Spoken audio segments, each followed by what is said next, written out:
On est à quelques jours du premier tour de l'élection présidentielle. Certains sondages le montrent, des remontées du terrain aussi.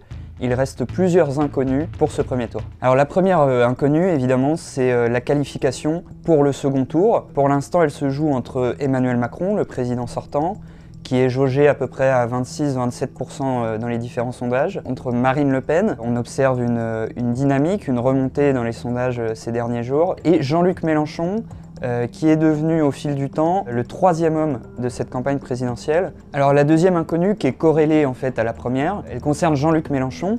Est-ce qu'il arrivera à incarner le vote utile à gauche et donc à capter des voix au PS, des voix chez les écologistes de Yannick Jadot, des voix chez les communistes de Fabien Roussel? On voit que dans les sondages, il prend un peu, il picore chez tous ces électorats, mais est-ce qu'il arrivera à en prendre une part assez importante pour se qualifier au second tour?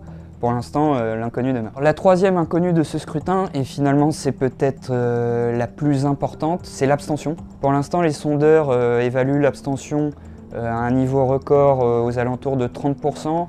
Elle était d'environ 25% en 2017 à la dernière élection présidentielle. Et au sein de cette abstention, on ne sait pas qui va en pâtir. Pour Emmanuel Macron, avec ce duel Macron-Le Pen qui est annoncé depuis longtemps et une certaine fatigue de la politique d'une part des électeurs, eh bien certains de ses soutiens ou de gens qui ne sont pas forcément très proches de lui mais qui se verraient voter pour lui, se disent bon bah ça sert à rien que j'aille voter puisque de toute façon il va repasser. Une autre inconnue de cette campagne et de ce premier tour, c'est le score de Valérie Pécresse. Dans les derniers sondages, elle est évaluée à touche-touche avec Éric Zemmour, à peu près à 8,5% des intentions de vote. Il va se jouer entre eux une bataille pour l'après. Et éventuellement, si Valérie Pécresse chute encore plus bas que dans les sondages, ça peut faire exploser sa famille politique des Républicains. Et enfin, la dernière inconnue de ce premier tour, c'est qui atteindra le seuil fatidique des 5% pour pouvoir être remboursé de ses frais de campagne. Par exemple, Yannick Jadot,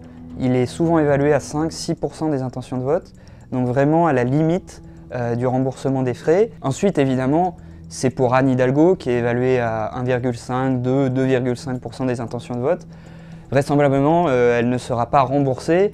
Et là, c'est assez dramatique pour le Parti socialiste, qui est déjà dans une situation assez catastrophique. Il y a peut-être un dernier élément qui peut venir jouer sur tous les autres que je viens d'évoquer, c'est la météo et les vacances scolaires. Plusieurs zones du pays seront en vacances au moment du premier et du second tour. Moi j'ai rencontré plusieurs électeurs lors de mes reportages qui me disent bah nous on part en vacances donc on n'ira pas voter.